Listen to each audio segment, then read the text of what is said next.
What's up everyone, we are back and today we are talking about the Warlock glitch. Now I'm a little bit late to this, people have already done quite a bit of videos on this, but I figured since they came out with the patch, this little hotfix patch, and they said in the patch we are aware of this, but we are not fixing it until the next cycle / season.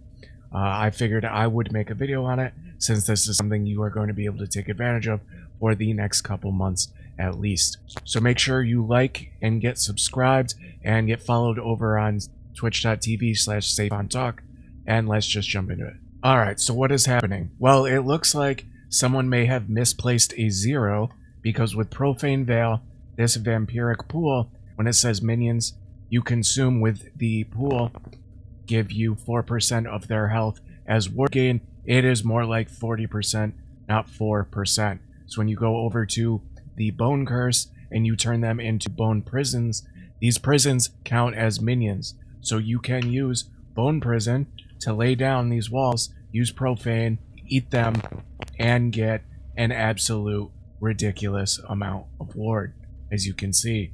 And then you can reduce the cooldown of Profane Veil, do it again, and just keep raising your ward to extremely high levels. I am not going to go super in depth on the build. I will go over some of the items and I will just show you my skills if you want to do and just kind of copy what I'm doing, but I will leave a link in the description or two of other people's videos that have gone more in depth on the build I am using. But that is the gist of it.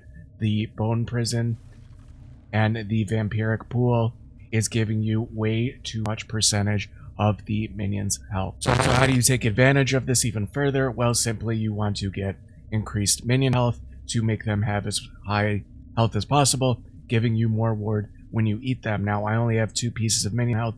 I have some on my offhand catalyst, and I have some on my body armor. People are going absolutely insane with this, to the point where they're getting 300,000 ward plus when they eat this, but 60,000 plus every time I do this is plenty for me right now, and I don't want to sacrifice damage in doing so. So you could get it also on other pieces of gear here, that being minion health. Now the next thing you want is ward retention percentage, so that you can sustain the ward longer.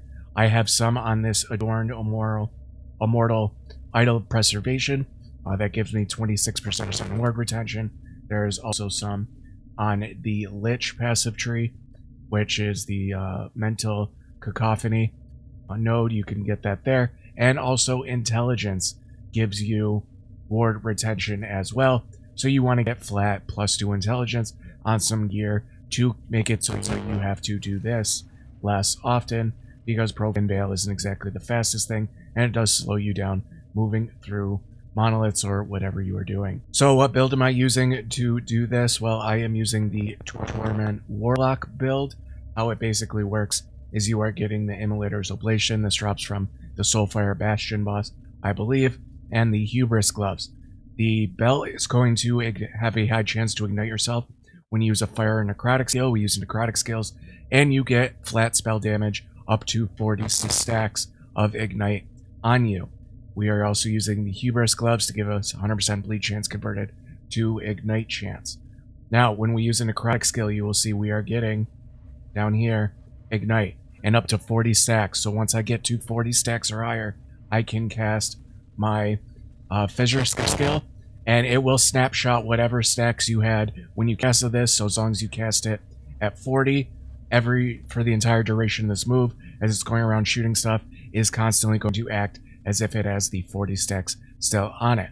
So don't think it decays in damage over time. We scale our necrotic resistance as high as possible, getting it on as many pieces of gear as possible. So like this ring, this catalyst, that stuff like that. The Bone Clamor Barbet helm is amazing because it gives a ton of necrotic resist as well as a lot of ward per second, which is an amazing helmet right there.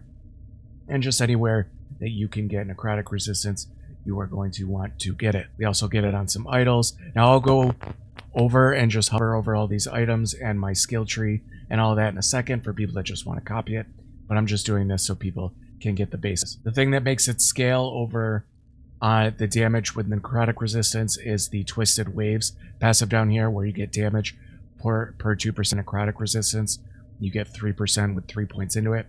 So once you start stacking it to very, very high levels, you see mine is at 546. It raises the damage of the fissure immensely. Now, my items are far from best in slot, but I will leave a link to the last Epoch planner link to this and what I currently have for people that want to look at that. But for the people that don't want to do that and they just want to see me hover over everything and show all the trees, so you can just pause the video and see what I have points into, you can. I use the Ghost Makers. Some people say you should use the Mad Alchemist Ladle because you get 6% spell damage per negative ailment on the target, but this also doesn't give you as much flat spell damage, so you kind of have to get your stacks of curses on enemies. This is probably better for bosses. This is probably better for just clearing as you go through stuff. Plus, I got a really great legendary roll on it with the increased crit damage and the increased damage over time. But either way, this is the weapon. Helm. It's my armor. Catalyst. I use an Omnis. This drops off the shade, but has to be 200 plus corruption. I use a Twisted Heart relic for the extra ward that you get, as if we need it anymore, but what the hell. Here's the first ring. Second ring. We went over the gloves. Belt. And then these boots are not very good. I need to replace these. These are my idols. You see, you just get necrotic resistance when you can. And then the ward retention and some more necrotic resistance. Here are my skill trees. This was for the Bone Curse. This is for the Spirit Plague Curse I keep on my right click. This is the Fissure tree that I'm using. I use Transplant to get around a little faster. And then the Profane Veil. For my passives, here are my main Acolyte passives. These are my Warlock passives. And these are my Lich passives. So that's the video, everyone. Hopefully that helped anyone that was curious on how to use this bug to just become basically immortal until you're pushing, 1,000 plus corruption on your monoliths. It is a lot of fun. It is fun to do these bug things. I am glad they are changing it, at least at the end of the cycle. There are mixed emotions from people that are really enjoying this, that are glad they didn't change it, and some people that are pissed off because this totally screwed up the leaderboards, because obviously people are pushing higher than you are intended to be able to at much easier time of doing so. But make sure you like, comment, subscribe. People, let me know in the comments if you have been doing this, how much you are enjoying it, if you're pissed off that they aren't changing this cycle and that their mood on this as well. Let's let people have fun for a little while and break the game. Fix it at a later date. And make sure you get followed over on twitch.tv/SafeOnTalk, where I stream Last Epoch quite a bit, and PoE and a lot of other ARPGs. So thanks guys for watching, and we'll catch you on the next one.